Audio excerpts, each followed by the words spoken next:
لا عمل لك لا بعدي هيك. الله يوفقك. لا الله يوفقك لا تقتله. عمل لك بعدي من قدامي. عمي إذا بتريد تطول بالك. لا واقف لك اهرب. واقف. اهرب يا ابني اهرب. لا يا ابني.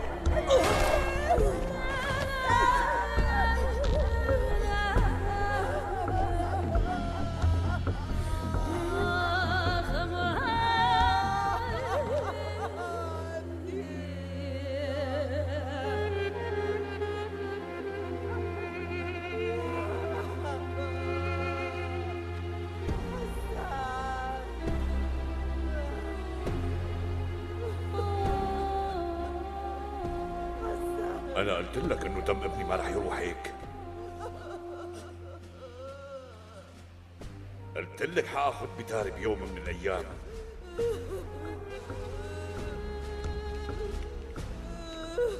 حسان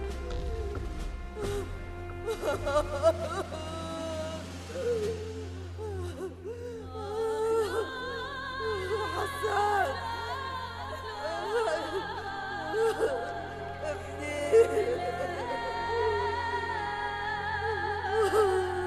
الله يخليك لا تموت.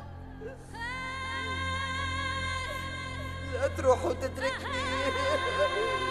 لا تموت. حسان لا تموت. لا تموت يا روحي انت يا عمري. حسان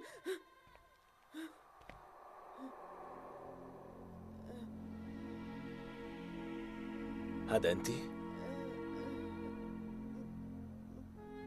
أنت شو لك شغل هون؟ وبعدين ما قلت لك ما عاد بدي أشوفك؟ شو بدك مني؟ انت لحالك يا ابني وما عندك حدا يساعدك، بقى مشان هيك اجيت. استني، ما رح تروحي من هون قبل ما تحكي لي. عادي، أنا هلأ بدي أفهم أنت شو بدك مني.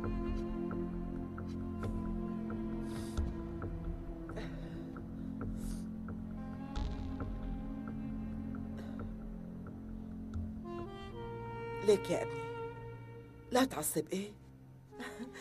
بس أنا والله ما اعتبرتك مثل ابني حسان، مشان هيك بحس حالي دايما آكلة همك.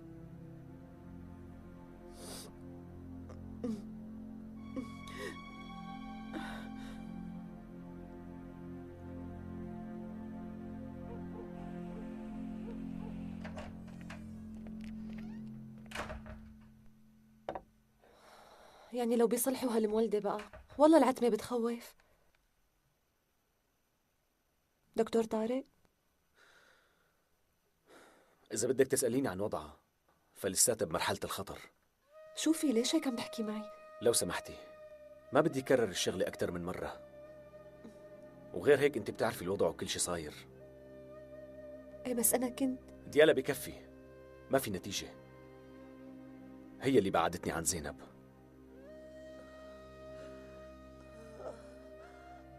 وين أنا؟ خالتي أنت عنا بالمستوصف. دكتور طارق، الكلاب أخذوه لرجا مو هيك؟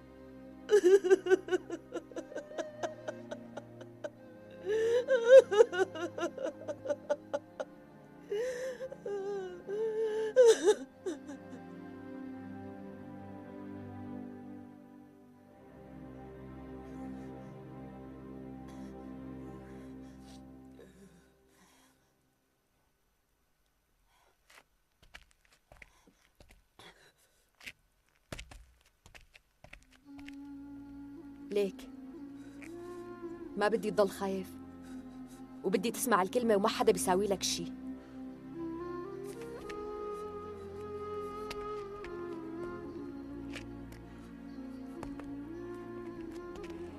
يلا لشوف، وانت ما تروح تساعدهم. خلصني، صب لي شاي. يسلموا.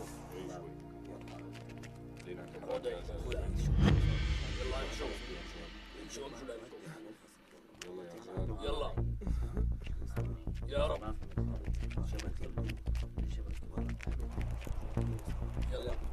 امشوا لألكم. انت تعال هون. روحوا من هنيك انتوا. يلا هديك القرنة فاضية، روح لهنيك بسرعة. تأمر. لهنيك روح لهنيك. شوي شوي يا زلمة، شوي أخي ضعف صوتك، بدنا نهرب من هون. سعيد لا تضربه. شو عم تسوي؟ اتركه، لا شو تضربه. كنت عم تفكر تعمل ها؟ لك لا تضربه أخي. بدك سعيد. تهرب اخوك مو هيك؟ سعيد لا تضربه. لك اتركه. قوم تعال معي. يلا طلعوا لك. لا وعم تتجرأ تهجم علي كمان ما؟ تعال تعال. شو عم بيصير ولاد؟ كان عم يحاول يهرب اخوه سيدي. يا خاين يا كلب، عم توقف ضدنا ولاك؟ خود لك الخود.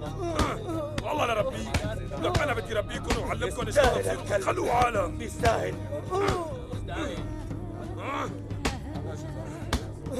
بدك تهرب اخوك ما هيك؟ اسمعوا لي انا ماشي، هالكلب بامانتك. حاضر معلم. انا بدي اروح عند عمر اغا. ولا يهمك عندي. يلا بسرعة قوموا لك. امشوا. امشي قدامي. طلبتوني آغا؟ إيه تعال شوف تعال. تعال. أمور يا آغا. انت بتعرف انه انا ما بحبك ما؟ بس انت بالفترة الأخيرة قدرت انه تكسب رضاي بهالكام شغلة اللي عملتها. وأنا إلي الشرف. وانا هلا بدي كلفك بشغلة مهمة كتير. وأنا جاهز، أمرني. لا تقاطعني. بس إذا بسمع انه حدا دريان بهالمهمة انا رح اقتلك بإيدي التنتين وما رح ارحمك. سرك كبير يا آغا، أنت اطمن. بدي اياك تروح لعند جواد بضيعة صارصو، هو من زلمنا، وبدك تقول له انه القائم مقام جاي على ضيعتهم. ماشي. وجماعة التنظيم ما فيهم يفوتوا على الضيعة ليعملوا العملية. بقى لازم حدا من الضيعة تبعه هو اللي يقتل القائم مقام، يعني ما في غير هالحل. بقى خليه يلاقي شي واحد قبضاي ويقول له يقتله. ماشي آغا، فهمت؟ يلا روح فورا. وينك؟ خير يا آغا. شوفوا لا يكون بعلمك انت تحت المراقبة. نلع. خاطرك يا آغا. آغا المعلم زيدان إجا. أهلا وسهلا أهلا وسهلا. شرفت تفضل. أهلا وسهلا. شرفت البيت، تفضل. أهلا وسهلا. هالمرة الأخبار مو منيحة منوب. خير زيدان شو في؟ الشغل مو ماشي منيح أبدا، وما عم نلاقي ناس مندفعين أو ناس جايين بإرادتهم ورغبتهم على التنظيم. ما عاد حدا عم بيثق بقضيتنا. الجماعة صار لهم 30 سنة وبدهم يعرفوا من وقتها لهلأ شو قدرنا نساوي. والله يا زيدان إذا اللي بالقاعدة عم يبلشوا يسألوا هيك أسئلة يعني هالشي هاد مو منيح بالنسبة لنا. مشان يصيروا مثل العالم والخلق لازم نقضي على كام واحد حتى البقايا يرتعبوا ويخافوا، وشوف كيف رح يتغيروا. معك حق بهالشغلة، بس مو هو المصيبة. هدول الناس نحن خربنا لهم بيوتهم وبعدناهم عن أهلهم، صاروا عم بيشتاقوا لهم كتير، يعني وخاصة اللي بيكون عندهم أولاد. منقول لهم ما يشتاقوا لهم، يعني ساعتها بيحملوا حالهم وبيروحوا ما فينا نمنعهم. بس كمان في كتير من جماعتكم مالهم حدا، لا تنسى هالشي، يعني وخاصة البنات. بس أنا اللي مخوفني شغلة أكبر، نحن رح نفقد مساندة الشعب، يعني ما لازم نترك الوضع هيك. بقى لازم كل فترة وفترة نقتل فيهم نبعث لهم بهالجثث حتى يخافوا ويصيروا مثل الألف. ما في قدامنا غير هالحل هاد. شغلي مو مثل ما لك مفكر يا آغا.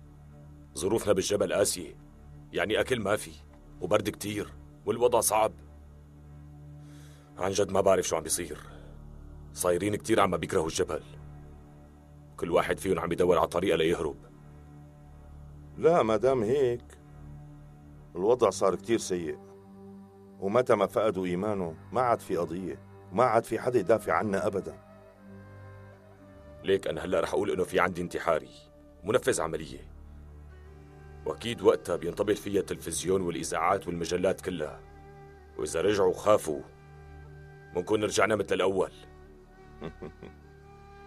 خلص انت لا تاكل هم، بكره جاييني واحد من القيادة وانا رح وصل له هالحكي، يعني مشان نحطهم بالصورة. صحيح سمعت انه جاي القائم مقام على صارصو، بقى بعتت خبر مشان يدبروا لهم شي واحد قبضاي، وهي رح نرتاح من القائم مقام. مو هذا اللي بدك اياه، وهي رح يتحقق. منين طلعت انا هالشغله؟ اخ شيخي، شيخ ابراهيم، وينك شيخنا؟ خير يا مختار؟ والله ما بعرف ان كانه خير، القائم مقام جاي لعنا، ليكو على الطريق. أي يجي أهلا وسهلا بنحطه على راسنا. قلت لحالي لاجي اخذ الشيخ ابراهيم يروح معي. أنا كنت جاي أشوفه بس شكله راح من الصبح بكير على الجامع. ايه لك هنمشي، خلينا نروح على الجامع يلا. مختار شو رأيك نستنى لبعد صلاة الجمعة؟ يعني بيكون ما عنده شيء، شو رأيك؟ صحيح بيكون احسن، يعني بلا ما يعصب علينا. لحظة مختار، هلا أكيد هو أول شيء رح يزور المدرسة، بقى شو رأيك خبر الأنسة زينب؟ ايه ماشي، وانا رح خليهم يحضروا اكل، وعبدو افندي لاني عاوزه هلا ما عم لاقيه، ولك تقول فصل الحداب. مختار طول بالك. دكتور اسمعني، انا خايف انه التنظيم اذا دري بجيته لعنا وقتها اكيد رح يعملوا لنا مشاكل. لا إن شاء الله ما بصير شيء. وبعدين من وين بدهم يسمعوا إنه جاي؟ نحن هلا عرفنا. لا تخاف عليهم، بيدروا بكل شيء قبل الكل. يلا روح. وبالله شو جاي يعمل القائم مقام؟ مو المهم شو جاي يعمل، المهم انه ما لازم يطلع عايش من الضيعة. ليك لازم ما تفتح تمك بحرف. وانت بحياتك ما شفت عمر اغا، ماشي؟ وهلا خود السلاح من محل ما قلت لك. ماشي، وانت لا تشغل بالك.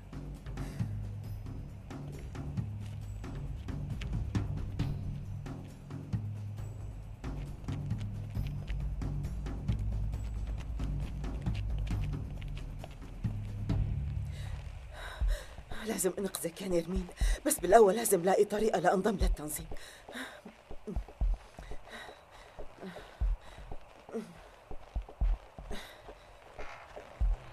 آلة سناء، هذا أنا عمر. شو هدول يا عمر؟ هدول دقن وشوارب اصطناعيات. ومن وين جبتهم بقى؟ الأنسة وصت البياع يجيبون. لأنه بدنا نعمل مسرحية بالمدرسة. كثير منيح. جدك بالبيت؟ لا، راح من الصبح على الجامع. هيك لكان، ولا راح عن بالي. خالي أنا رايح على المدرسة، فوتي ارتاحي. لا شكرا، يلا روح أنت. لو كان هون كان نصحني شو أعمل. ما معي وقت كتير.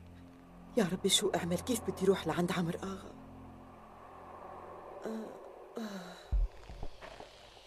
في غير لون؟ اي لكان في هذا اذا بدك، خذي هذا احلى. وقديش حقه؟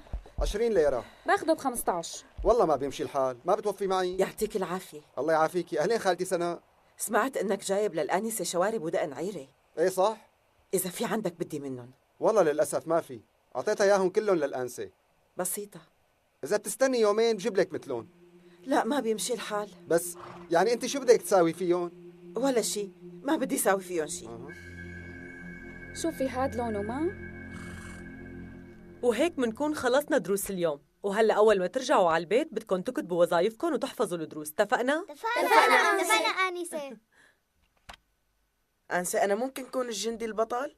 لا وحياتك ما رح تكون أنت، لأنه أنا هو الجندي البطل. إيه طولوا بالكم، استنوا لا تتخانقوا. يعني ما بصير تتصرفوا هيك، لأنه أنتوا الاثنين بدكم توقفوا على جنب، لأنه مبينة يعني أكيد أنا اللي رح كون الجندي البطل. شو؟ عبدو، شو؟ أنا لسه ما كتبت المسرحية وما بعرف إذا بيكون إلك دور. يعني بصراحة هالمسرحية أنا عملتها للأولاد. آنسة بالمسرحية رح يكون في عساكر؟ طيب رح يكون في بنات؟ أنا بدي دور بالمسرحية. أعطيني دور. يا أولاد أنا لسه مو مبين معي شيء، وطوا صوتكم. طيب أنسة، في مجال إنه أنا أكون الضابط ولا لا؟ حنان. طبعا الراعي بيلبق له. حنان؟ أهلا خالة حنان. ايه خالة حنان. تمسخروا لإلكم. أنا بفرجيكم. أنسي أنا بدي أشتكي على الأولاد. ما حدا فيهم عزمني على المسرحية. خلص حنان ما تزعلي، ورح أحضر لك شيء إلك، ماشي؟ عن جد شكرا كثير إلك. هاتوا لشوف من إيدك. شو صاير لك؟ هاتيها لهون. هاتي من ايدك. طولوا بالكم. حنان عبدو. هلا بنشوفكم يا يعني إلي. مالي تاركه. خلصنا بقى. يا رب اعطيني اياه. والله ما بترك لك اياه لو بتموت يا عبد. خلص بقى انتم وياكم. إذا بتريدوا يا جماعة. والله عيب يلي عم تعملوه. عن جد يعني شو عليكم؟ عبدو شو بدي اقول له؟ بدي من ايدك. شو هذا اللي عملتوه؟ يا عيب الشوم عليكم. زينب فينا نحكي برا؟ ليكو ما بدي اسمع صوت واحد فيكم، ماشي؟ ماشي. ايدك لا خلي حنان اتركوا من ايدك. زينب،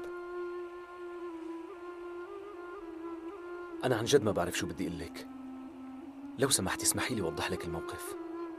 طارق، لا تتعب حالك أبداً، لأنك ما رح تقدر تغير شيء. زينب لو سمحتي بس دقيقة. خلص طارق، أنا ما بدي أحكي، وإذا بتريد أنا ما عاد بدي أشوفك أبداً.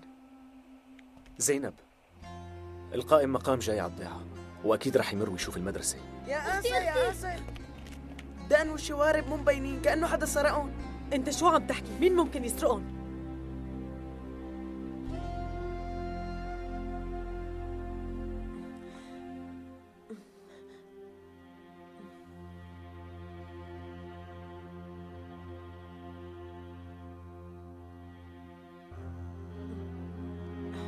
هيك أكيد ما عاد حدا يعرفني، وبقدر فوت على بيت عمرو آغا. والله اجوا، وبكره بنروح على فاتن. هلا انا واحد منهم القائم مقام. قالوا لي انه مو بعيده كثير من ايوه والله عيب علينا ما نعرف شكله لهلا. زيارتنا رح تكون كامله، ما رح نترك شيء، لازم نتعرف على الاوضاع. حضرة القائم مقام، مرحبا. أهلا وسهلا فيك بضيعتنا. اهلا وسهلا. اهلا وسهلا فيكم حضرة القائم مقام. أهلين. انا محمود بكون مختار الضيعة. اهلين. وهذا طارق دكتور ضيعتنا. شرفنا. والله نورتوا الضيعة. تسلم، منورة فيكم. كيفكم يا جماعة؟ الحمد لله بفضل الله مناح. خالي علي جيبها التحية لهون، جيبها لا يا مختار ما في داعي. بصير مشان واجبكم، بعدين نحن محضرينها لكم. لا مختار ما في داعي تعذبوا حالكم. لا عذاب ولا شيء، تفضلوا تفضلوا. يا مختار، نحن ضيعنا وقت كثير على الطريق ولازم نخلص امورنا، لانه بدنا نرجع قبل ما تعتم الدنيا. اي والله ما حلوة تروحوا قبل ما نذبح لكم. لا حلوة يا مختار، مو بيناتنا. حضرة القائم مقام، بجوز هالشغلة مو وقتها، بس بدي من حضرتكم تشوفوا مدرستنا اللي احترقت. يلا بنشوفها، ليش لا؟ معناته بنشوفها وترجعوا مشان نضيفكم. طيب مثل ما بدك. شرفوا تفضلوا. يلا شرفوا اهلا وسهلا، نورتوا. تفضل حضرة القائم مقام، وبعد ما تشوفوا المدرسة بتمنى انه تشوفوا المستوصف تبعنا، ناقصه كثير شغلات. كله رح نحله ان شاء الله. تفضلوا سيدنا تفضلوا. تفضلوا. بصراحة نحن بهالفترة مشغولين كثير. من هون. يلا.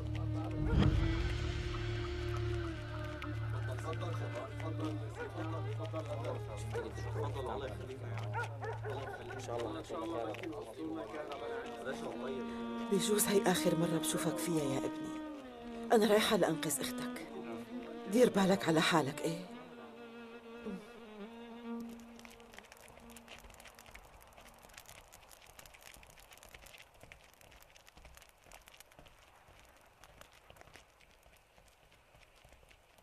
والله الطقس كتير بارد. اي والله تعال دفى. هذا الولد بده يزبط، وبكره بتشوف. تعال يا ولد، عود. معلم شو بو هاد؟ عادوا لك، شكلك ما بتفهم بالحكي، بدك قتل. يلا يا رجا عود. والله الرويدة كتير أكابر. لكن والكلمة الحلوة بتطلع الحية من وكرة. رويدة اطلعي شوي، بدنا نحكي مع الولد عن فيراد.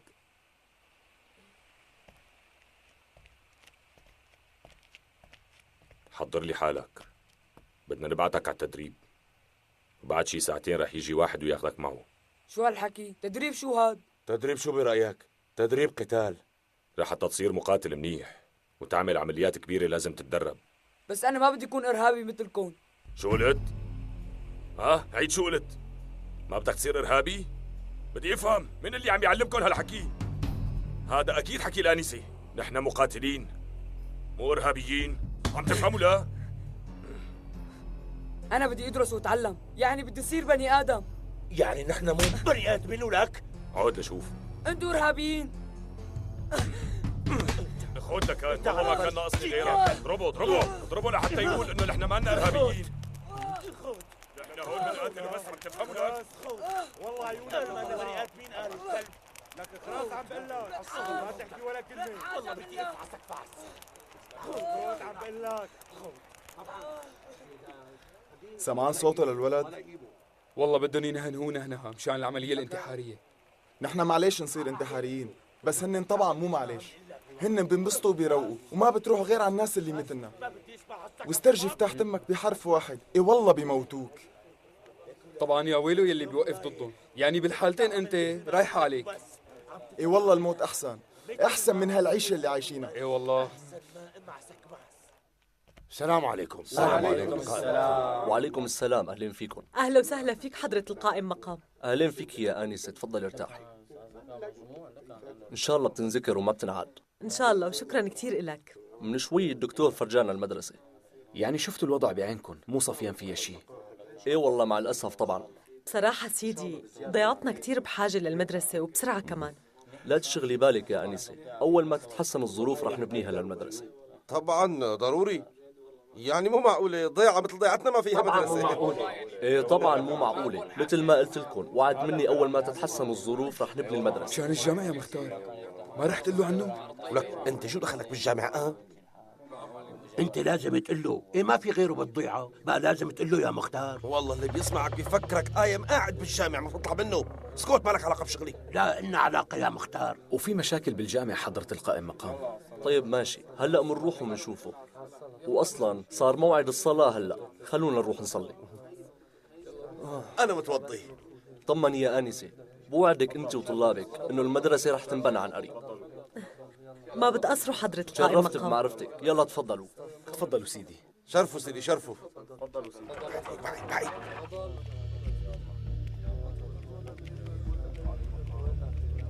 تفضلوا سيدنا تفضلوا. شرف من هون. اهلين فيكم. تفضل سيدي تفضل. بس انا بدي اتوضا. خذ راحتك. طبعا خذوا راحتكم، منفوت بنتوضا. والله بس انا متوضي الحمد لله، على طول ضل متوضي. ايه والله، بس انا لهلا ولا مرة شفتك عم تتوضا. دخيل عينه عبده بيضل بيمزح. شرفوا سيدي شرفوا. طيب اهلا وسهلا، شرفت. من هون اهلا وسهلا. اهلين فيك. نورت الضيعة. منورة فيكم.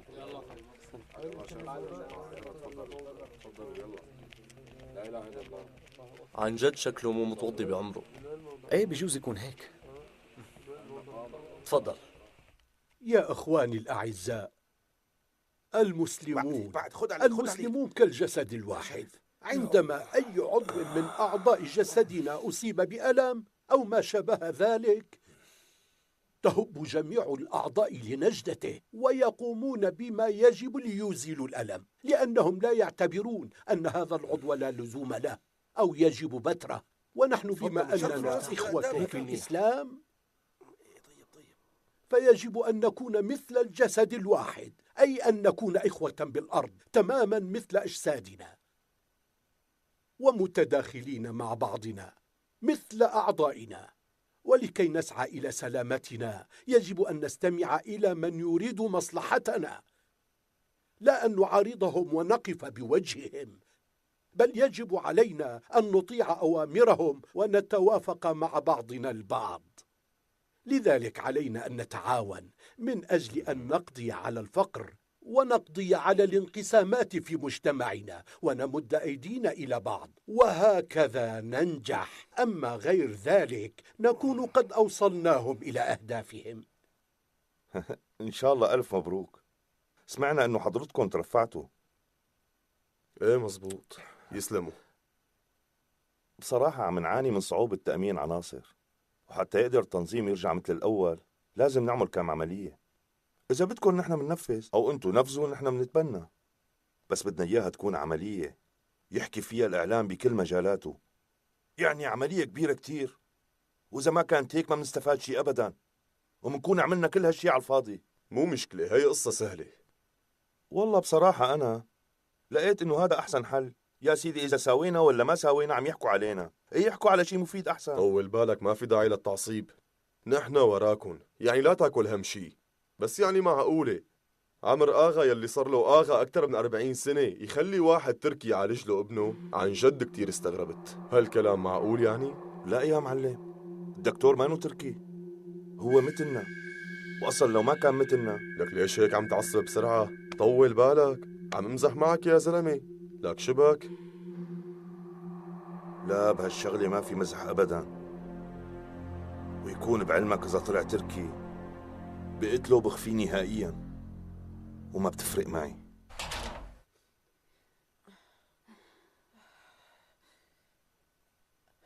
جاية لعند الأغا من المدينة عناصر التنظيم، وإذا قدرت فوت بيناتهم ما رح أقصر. أمي أنت شو عم تحكي؟ معقول تنضمي للتنظيم؟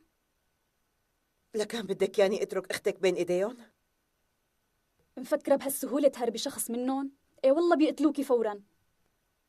حتى لو بدهم يقتلوني مستحيل اترك لهم اياها، لك انا بموت اذا بعدتوا عني. الشيخ إبراهيم كبير ضيعتنا ومعلمنا كلنا. أستغفر الله، شرفتونا بزيارتكم.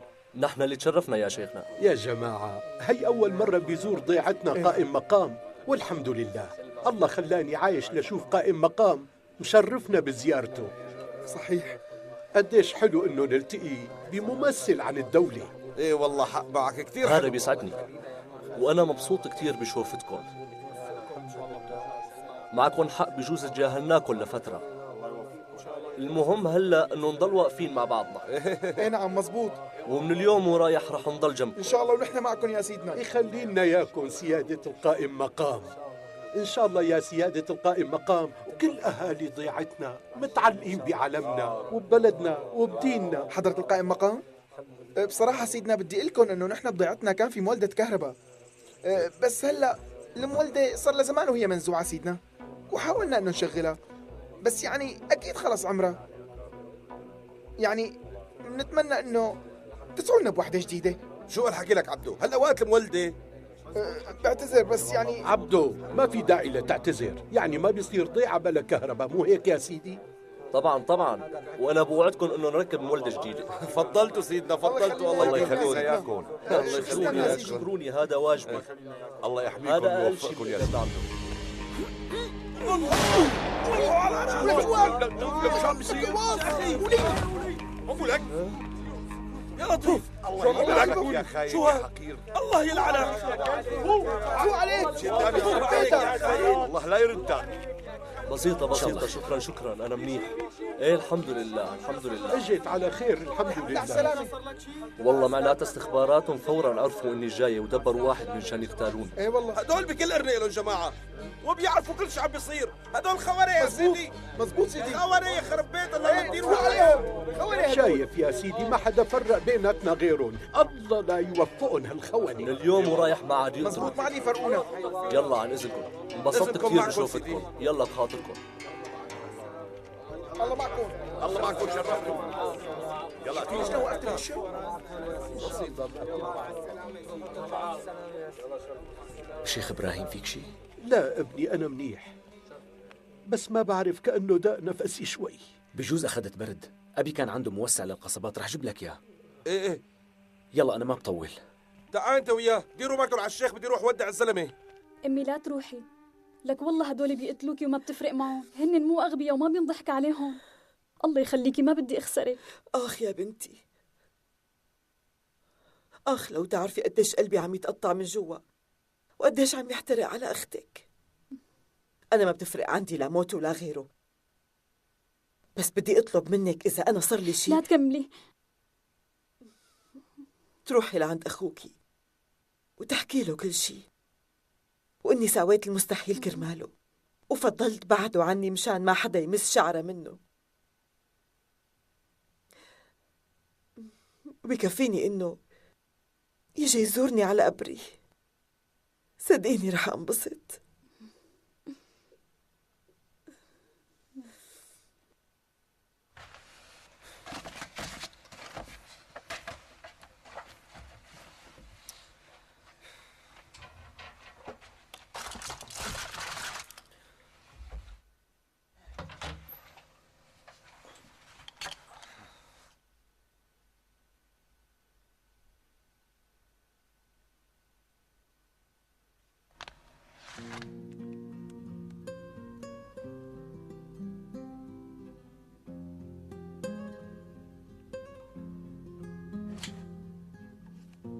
هاي مبعوثة لخالي سناء.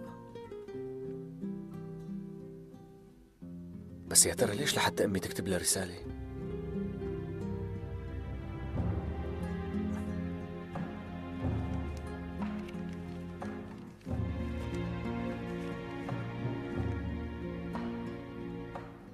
سناء خانم، هذا السر سيبقى بيننا حتى الموت. والآن إذا طارق، يا ربي مشقوقة لك مالي، شو هالسر يلي ممكن يكون بين أمي وخالي سناء؟ بعدين أمي من وين بتعرفها؟ في شي غريب عن جد؟ بس ليش أمي كتبت له وما أعطتها إياها؟ هي الرسالة مكتوبة من 84 لما وقتها كان عمري 6 سنين. معقولة بتعرفها من هداك الوقت لخالي سناء؟ يا ربي شو السر اللي بيناتهم؟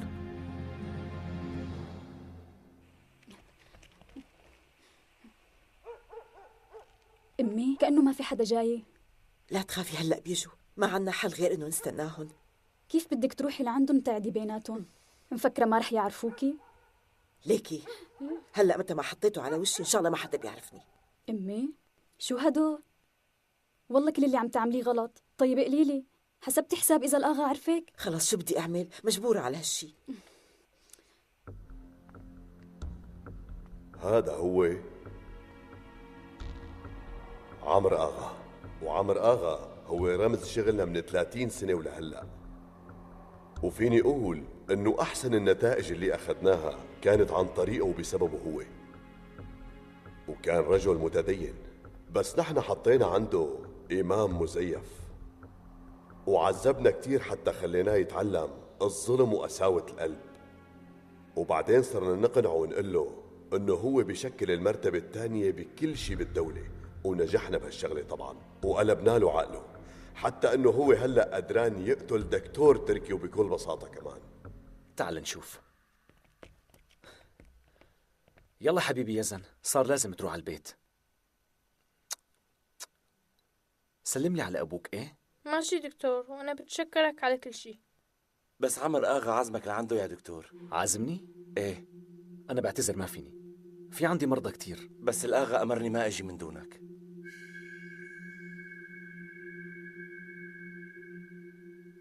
ومع إنه ما كان يحب يشوف الدم، قتلنا له ابنه وخليناه يشوف الدم، وهيك تعلم يقتل الناس.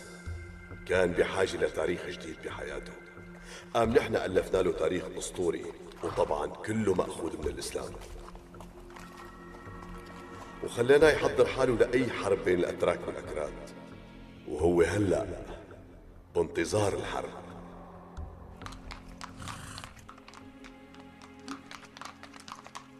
أمي ليك الدكتور طارق جاي.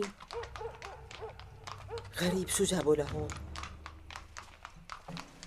أهلا وسهلا. ادخلوا لجوا، أنا هلأ بلحقكم. يلا يلا. أمي ليكو جاي. امشي خلينا نروح، امشي. خالي سناء، عفوا بس أنا بدي أسألك عن شغلة. اليوم لقيت بغراض أمي رسالة صار لها سنين، بس الظاهر لسه ما أنا مبعوثة، وأمي قايلة فيها إنه في سر بينك وبينها. بقى حابب أعرف شو هذا السر، فيكي تحكي لي؟ يعني شو بده يكون فيه؟ ما في لا سر ولا شيء. يلا خديجة امشي.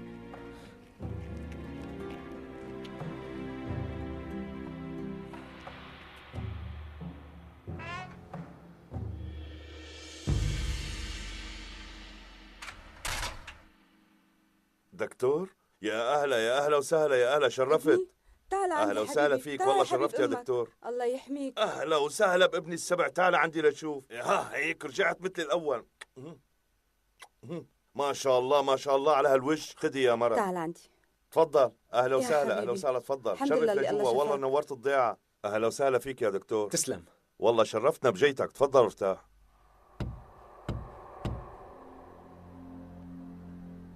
الشيء المهم بالنسبة لنا هلأ هو خنق الشعب، يعني تضييق الديمقراطية والحرية، لأنه بالفترة الأخيرة كل مانا عم تتوسع ساحة العمل السياسي، وبالمقابل ساحتنا كل مانا عم تضيق أكثر وأكثر، لأنه صايرين عم يواجهونا من كل الأطراف. بس نحن بالفترة الأخيرة ما صحت لنا ولا فرصة منيحة أبداً، لأنه الهيئات والمنظمات انقسموا لاسمين، ونحن كوسائل إعلام منجهز الوضع قبل ما يكون في حاجة لأنكم تدخلوا.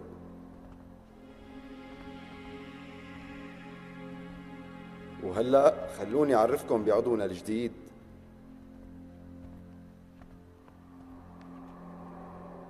وهو رح ينضم لإلنا باسم يلي مالن وطن، تجار مخدرات وكمان حشاشين وسكرجية.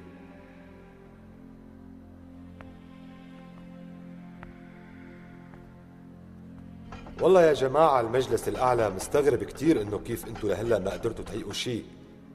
مشان هيك من اليوم ورايح أنا رح صير أحكي كل شيء دايركت، يعني أحكي بشكل مباشر. بصراحة نحن صايرين ما عم نثق فيكم مثل الأول، لأنه كل واحد عم يتصرف على كيفه، وهيك ما بيمشي الحال أبدا. يعني الساحة قدامكم فاضية للمخدرات والنفط وأنتم ملتهيين بالنسوان وبس، يعني كاشفينكم وانتو عم تساووا كل هالشغلات هي بس بالحدود يلي بنسمح لكم فيها. ايه مزبوط، انا مزعوج كتير من هالشغلة، بس كمان نحن قد ما اشتغلنا ما عم ناخد غير كوميسيون، اما الكبار فعم يبلعوا كل شيء. يا جماعة ما بدي نطلع عن الموضوع، وخلونا نحكي عن العملية الأسرع، لأنه لازم نعمل اللي مفروض نعمله. ما اختلفنا، بس بلكي اجوا أخدونا. لا، لأنه هدول ما بيسترجوا يقربوا على الحارات تبعنا، لأنه مثل ما بتعرفوا نحن جماعة إلى مكانتها الكبيرة، بس المفروض ما نقسى على حالنا. أنا حابب لكم إنه الشغلة يلي نحن لازم نشدد عليها هي إنه نحن مو ضد الدين، يعني بس ما لازم ننسى إنه نحن أعداء للدين، لأنه بالأصل ما لنا أي دين. وغير هيك لازم بين كل فترة والتانية نتناول موضوع الحريات الغربية ونحكي عن حقوق الإنسان كمان. ليكو يا جماعة هلأ الشيء المهم باستراتيجيتنا خاصة بهالمرحلة هو إضعاف النظام والحكومة، ونحن لازم حتى نزيد رأس مالنا نزيد الإرهاب بالبلد، وبس نزيد الإرهاب المستثمرين كلهم رح يهربوا. وكمان في شغلة لازم نعملها، وهي أنه نتناول بالإعلام أسباب عدم التطور الاقتصادي وصعوبة تطوره بهالسنة هي، خاصة نتيجة الفقر وانخفاض مستوى المعيشة. بس هالشي لازم يكون بالوقت المناسب حتى ما تفشل هالشغلة، لأنه حالياً كل منظمات المجتمع المدني خارج السيطرة تبعنا، فالمفروض أنه نحن ننشر بين الشعب كله أنه هالمنظمات هي كتير خطيرة. وحتى نزيد من فعاليات الإعلام المفروض نأسس وكالات جديدة ونجهز الأخبار المواضيع اللي نحن بدنا ننشرها، وطبعا ننقل مجريات الأحداث كلها حسب وجهة نظرنا نحن وبس. ايه ومو بس هيك، نحن بنفس الوقت لازم نأسس منظمات دينية، والمفروض نلوث بعض الأعضاء يلي هن مرشحين لعضوية الماسونية. وغير هيك هدول الشخصيات الاعتبارية لازم نحط صورهم وكتبهم وكاسيتاتهم بمحل معين، وهنيك نحن رح نقوم بعمليات خارجة عن القانون، وبهالطريقة هي نعمل هجوم عليهم، وبأول هجوم منكون صبنا عصفورين بحجر واحد، ورح نوجه الإرهابيين مشان يدخلوا بمنظمات المجتمع المدني، والشخص يلي بده ينفذ هالشي لازم يكون شخص قوي، وبعد ما يخلص مهمته رح نخلص عليه بكل بساطة. لكان المفروض نعمل استمارات حتى نجدد مسألة المكانة تبعنا، والاستمارات هي لازم تكون إلى أكثر من هدف، وهيك منه منكون عززنا عناصرنا ومنه منكون وجهنا الشعب على كيفنا. هلأ المرحلة كتير صعبة، واللي عم يمر فيه التنظيم هو إنه الانضمام إله خف كتير، وكمان غير هيك يلي بالجبال كتير متضايقين، وقال الحياة فوق صايرة كتير صعبة ومو مريحة أبداً، وكل يوم والتاني عم يصير اشتباكات بينات بعضهم. يعني بصراحة رح يضيع منا التنظيم، بقى لازم نعمل خطوة ديناميكية حتى ما نضيع التنظيم من ايدينا. نحن علاقتنا المنيحة مع الأكراد مو لأنه منحبهم ومنكره الأتراك، لا، لأنه نحن أكلنا هوا لما كانوا الأكراد والأتراك واقفين جنب بعضهم. بس هلأ إجا وقت الانتقام يا جماعة، بقى لازم نمسح الأرض بالأتراك، وساعتها الأكراد رح يكسبوا كره الكل، وهيك رح نقدر نهز الحكم من جذوره. بس لازم نعمل عمليات ضد الأبرياء حتى نخلق جو من الإجرام بالبلد. بس ما لازم ننسى أنه الأتراك ما رح يسكتوا، ورح يردوا لهم إياها للأكراد كمان، وبهالطريقة نحن أكيد رح نقدر نمشي كل الشغل تبعنا. بقى أهم شيء هلأ هو الحرب الداخلية والعمليات الإجرامية ضد الأبرياء.